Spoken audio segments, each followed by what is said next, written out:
उत्तर प्रदेश में इन दिनों आग लगने की कई घटनाएं सामने आ रही हैं। कुशीनगर और लखनऊ में दो जगहों पर आग की घटना सामने आई। कुशीनगर में दो अलग अलग स्थानों पर भीषण आग लग गई। 16 झोपड़ियां जलकर राख हो गई, साथ ही 10 बकरियां भी जलकर मर गई। फायर ब्रिगेड की टीम मौके पर पहुंची और आग पर कंट्रोल किया गया। पटरोना के सोनवल में बिजली के शॉर्ट सर्किट से आग लगने की आशंका है।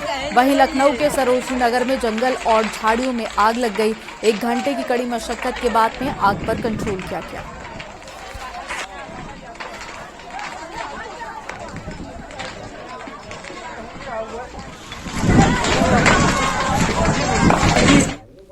खबर देवरिया से है, जहां पर कई जगहों पर भीषण आग लगने से कई एकड़ गेहूं की खड़ी फसल जलकर राख हो गई। आग लगने की घटना को देखते हुए जिला अधिकारी ने बताया कि प्रशासन की तरफ से तमाम प्रयास किए जा रहे हैं।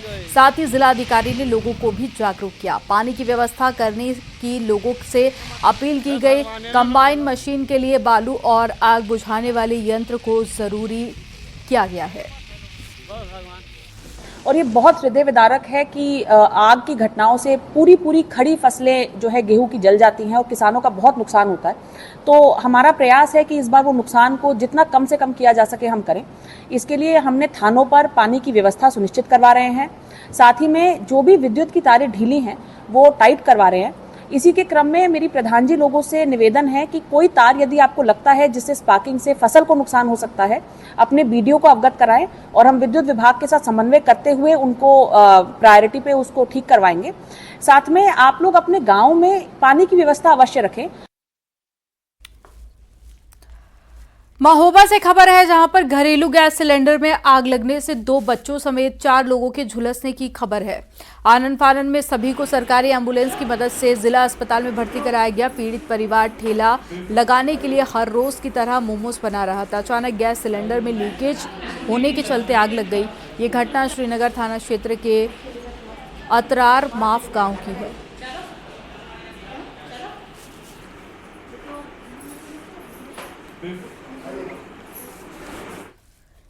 मेरठ में कथावाचक पंडित धीरेन्द्र शास्त्री की हनुमंत कथा चल रही है, लिहाजा हनुमंत कथा से भारी संख्या में भीड़ उमड़ रही है। इस मौके पर धीरेन्द्र शास्त्री ने एक बार फिर से बड़ा बयान दिया। उन्होंने कहा कि अब हिंदुओं को छेड़ोगे तो छोड़ेंगे नहीं।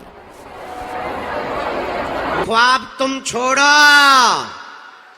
ये तुम्हारे सपने हैं। अब तुम हिंदुओं को छेड़ोगे तो हम तुम्हें छोड़ेंगे नहीं।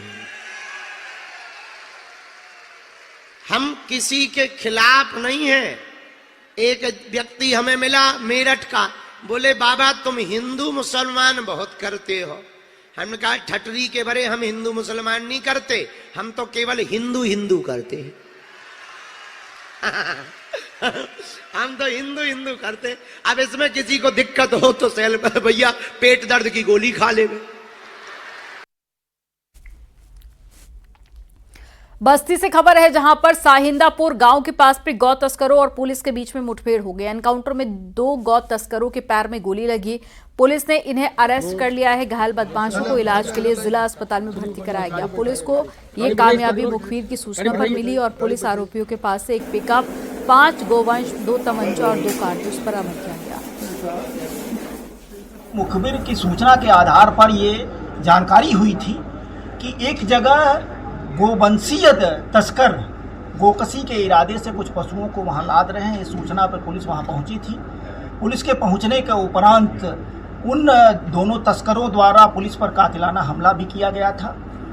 पुलिस द्वारा इसमें जवाबी कार्रवाई की गई। मुठभेड़ के बाद दोनों लोगों को जब गिरफ्तार किया गया तो उनकी पहचान एक जनपद कुशीनगर के मासूम रजा पुत्र अब्दुल कलाम और दूसरे जनपद सिद्धार्थ नगर के वसीम पुत्र इसरार के रूप में हुई थी। उनसे कुल 5 अदद गोवंशीय की वहां बरामदगी हुई है।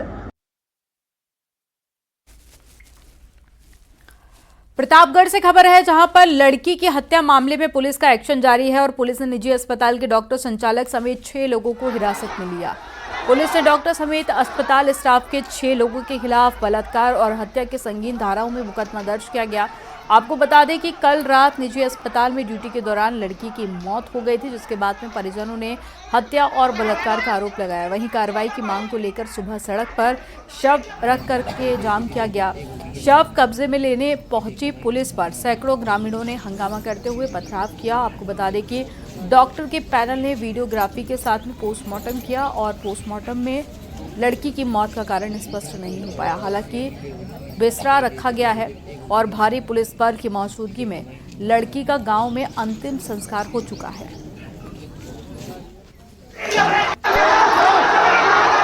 तो हॉस्पिटल के काम करने वाले लोगों ने और संचालक ने इनकी पुत्री को, जिनकी मृत्यु हो गई थी, इसको एम्बुलेंस द्वारा घर पहुंचा दिया गया।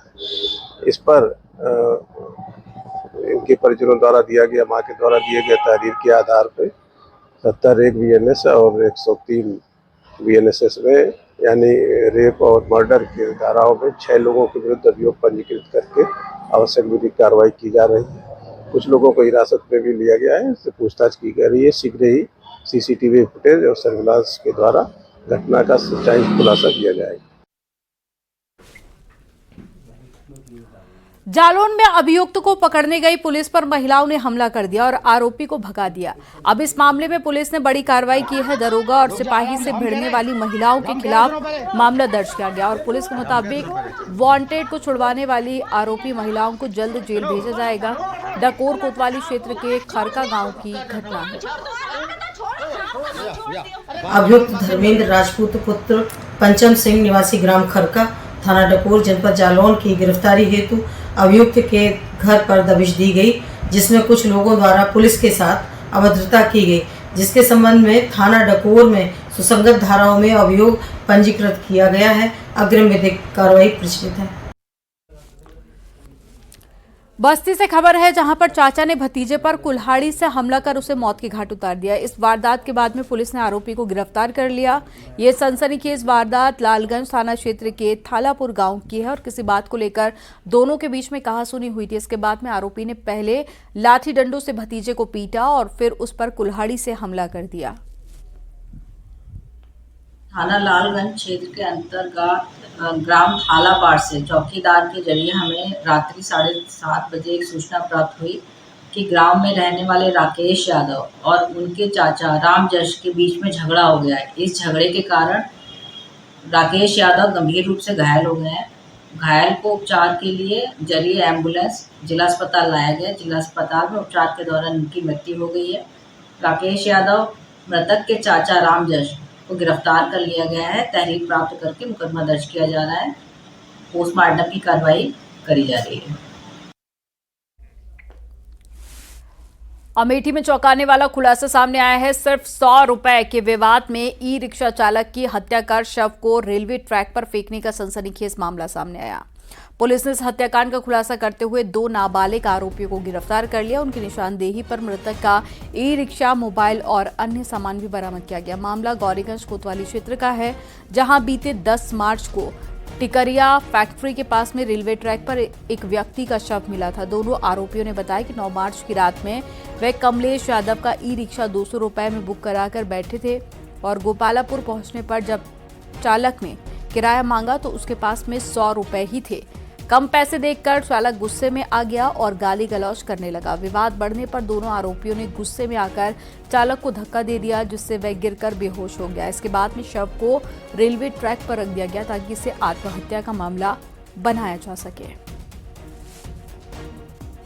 पूछताछ की गई तो उनके द्वारा बताया गया कि ई रिक्शा के किराए को लेकर मारपीट हुई थी, जिसमें ई रिक्शा चालक बेहोश हो गया था।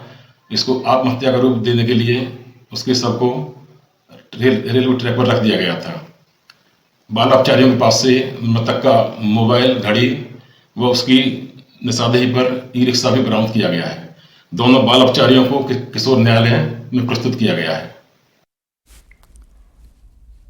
खबर गाजीपुर से है, जहां पर जखनिया से सुबह सपा विधायक बेदीराम विवादों में आ गए हैं। दरअसल विधायक के प्रतिनिधि पर मारपीट करने का आरोप लगा। पीडब्ल्यूडी के जेई ने विधायक प्रतिनिधि अरविंद राम और उसके साथी पीयूष पर गंभीर आरोप लगाया। दोनों पर मारपीट, बदसलूकी और धमकी देने का आरोप लगा है। पीडब्ल्यूडी के जेई ने उच्च अधिकारियों से मामले की लिखित शिकायत की है। लखनिया विधायक के प्रतिनिधि अरविंद और एक पीयूष राम जो है नाम का व्यक्ति जो है था वहाँ पर, वो लोग ज़बरदस्ती सड़क को उखाड़ने लगे पूरा जगह जगह से। मेरे द्वारा मना किया गया, नहीं नहीं ये काम खराब है, वो काम खराब है, ऐसे करके सड़क को बार बार हाथ डाल डाल के पूरा उलाटने लगे। मेरे द्वारा मना करने पर मेरे द्वारा फोटो खींचा, मेरा मोबाइल भी छीन लिया और जो है हमको मारा भी गया जो है उन लोग के द्वारा जो है। क्योंकि मैं मौके पर मैं था, हमारे मेटबलदार भी सब लोग थे, लेकिन वो काफ़ी संख्या में थे, लोग मार कर जो है निकल गए जो है। बिजनौर से खबर है, जहां पर बाइक सवार बदमाशों ने हवाई फायरिंग की। घर पर फायरिंग करके फरार हुए बदमाश और पुलिस पूरे मामले को लेकर जांच पड़ताल कर रही है। कोतवाली शहर मोहल्ला जैन मंदिर के पास की घटना है।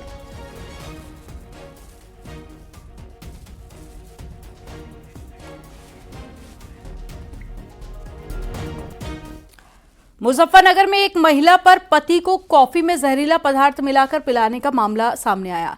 यह आरोप किसी और ने नहीं बल्कि उसके पति ने ही लगाया है। पीड़ित पति फिलहाल अस्पताल में भर्ती है और वहीं से उसने वीडियो जारी किया और पीड़ित के मुताबिक उसकी पत्नी का अफेयर चल रहा था। कई बार उसे पत्नी को रोका मगर वो मानने को तैयार नहीं थी। पीड़ित के मुताबिक महिला के घर वाले सब जानते हैं। मामला खतौली कोतवाली क्षेत्र के भगेला गांव का है। शादी के तुरंत बाद मेरी वाइफ का नाम पिंकी है सर। शादी के तुरंत बाद ही मुझे पता चला कि वो किसी और से चैटिंग करती है, व्हाट्सअप कॉलिंग करती है सर। रात को छत पर जाकर बात करती है। मैं मना करने का भी लास्ट समझाने के बावजूद भी वो नहीं मानी। उसकी फैमिली वाले को भी मैंने विक्की भाई को, उसकी माँ सरोज को भी बताया, लेकिन उन्होंने भी मेरी नहीं सुनी और उसी को सपोर्ट किया। तो 9 बजे करीब बीवी ने मुझे कॉफ़ी में करके दिया था, जिसके बाद मुझे वॉमिटिंग हुई। लगभग 3 से 4 वॉमिटिंग हुई और मेरी हालत बिगड़ गई सर। फिर उसके बाद मुझे हॉस्पिटल लाया गया सर। ज्ञानवापी में अलविदा जुमा की नमाज के बाद में मुस्लिम युवकों ने वक्फ संशोधन बिल के विरोध का पोस्टर लहराया। वीडियो वायरल होने के बाद में अखिल भारतीय संत समिति ने नाराजगी जाहिर की और विरोध कर रहे युवकों के खिलाफ एफआईआर दर्ज करने की मांग की। विश्वनाथ मंदिर के गेट नंबर 4 पर मुस्लिम युवकों ने इकट्ठे होकर विरोध का पोस्टर लगाया और इसके बाद में पुलिस ने युवकों को वहां से हटाया।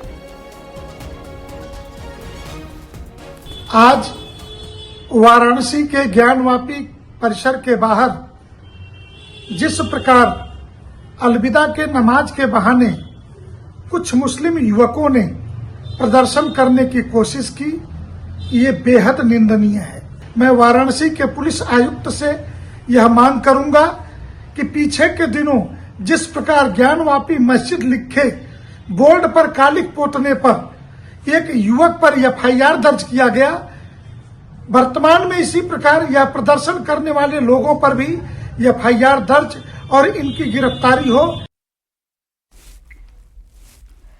मेरठ स्थित चौधरी चरण सिंह विश्वविद्यालय के फाइन आर्ट्स डिपार्टमेंट की छात्राओं ने लोहे के वेस्ट मटेरियल से ट्राइबल मैन और ट्राइबल वुमेन का खूबसूरत डिजाइन तैयार किया। प्रोफेसर ने बताया कि खराब पड़ी चीजों को संवारने में बेहद खुशी मिलती है, लिहाजा विलुप्त हो चुके हाथ के पंखे भी बनाए गए। आपको बता दें कि योगी सरकार के 8 साल बेमिसाल के तहत प्रदर्शनी लगाई गई है, जिसमें अलग अलग विभाग के स्टॉल्स लगाए गए हैं। तो ये शादी के कार्ड थे। तस्वीरों में देखिए कि किस तरह से अलग अलग ये साजो सामान की चीज़ें बनाई गई हैं। वेस्ट मटेरियल का इस्तेमाल करके ये वेल्थ में इसे कन्वर्ट किया गया है और बेहद ही खूबसूरती के साथ कन्वर्ट किया गया है। फाइन आर्ट डिपार्टमेंट की तरफ से ये स्टॉल लगाया गया है और कैसे खूबसूरती के साथ जो वेस्ट मटेरियल्स हैं उनका एक तरह से खूबसूरतीकरण हुआ है। ये आप इन तस्वीरों में देखिए कि कैसे बेहतरीन तरीके से बची हुई ज्वेलरी का इस्तेमाल करके कितनी खूबसूरत आकृति बनाई गई है। और इसके पीछे की भी तस्वीर हम दिखाना चाहेंगे कि किस तरह से वेस्ट मटेरियल का इस्तेमाल करके कैसे ट्राइबल मैन और ट्राइबल विमेन बनाया गया है, या आप इन तस्वीरों को देखिए कि नजरें हटाने का दिल नहीं करेगा। मुरादाबाद में डबल मर्डर हुआ। पोते ने दादी और बुआ की हत्या कर दी। संपत्ति विवाद के चलते हथौड़े से पीट कर मौत के घाट उतार दिया। मामला सिविल लाइन थाना क्षेत्र का है। हत्या के बाद से युवक थाने पहुंचा और दोनों महिलाओं के शव को पोस्टमार्टम के लिए भेज दिया गया और पुलिस की तफ्तीश कर रही है। प्रथम दृष्टया विवाद सामने आया है जो इसके द्वारा कन्फेस किया गया है, उसी के चलते इसके द्वारा हथौड़े से दोनों पर कई बार करके दोनों की हत्या की गई है। जो आला कत्ल है वो भी मौके से बरामद कर दिया गया है। फील्ड यूनिट के द्वारा गहनता से इसमें साक्ष्य संकलन की कार्रवाई की जा रही है। और नोएडा से बड़ी खबर है, जहां पर एफएनजी पर बेकाबू कार पलट गई। बेकाबू कार डिवाइडर से टकराई और कार में सवार 2 लोग घायल हो गए। थाना सेक्टर 63 क्षेत्र का ये पूरा मामला है। तस्वीरें आपको दिखा रहे हैं जहां पर कार आगे से पूरी तरह से क्षतिग्रस्त हो गई।